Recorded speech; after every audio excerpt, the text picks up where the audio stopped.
So, you see cars, buses, bikes, planes etc. moving, but do you know how they move through the air? Do you know how bikes go back and forth?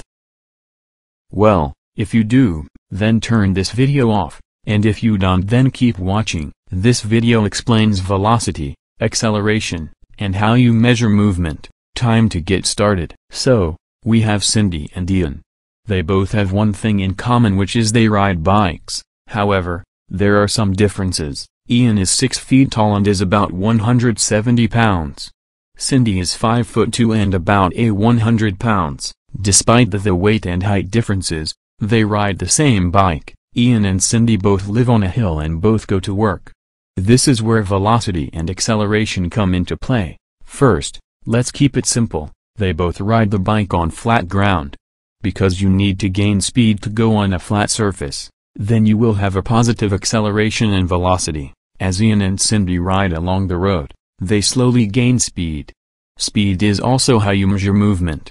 The equation is change in position divided by change of time.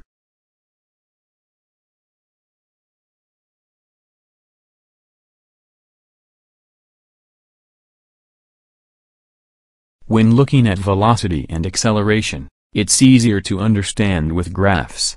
In the scene before, Ian and Cindy were gaining speed. They have positive velocity and acceleration. As you can see, in this scene, the bike is moving at a constant speed, which means there is zero acceleration. Now as the bike moves it has a negative velocity, but as the bike speeds up, it gains a positive acceleration, which looks like this. As you can see, the graph shows a negative velocity, but a positive acceleration. One thing you need to know is constant speed means that you are not accelerating like a car moving at 60 miles per hour but not going faster over a period of time. Now a quick overview of what we just learned.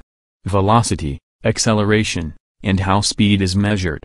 I hope you learned something other than how bad my pronunciation is. Goodbye.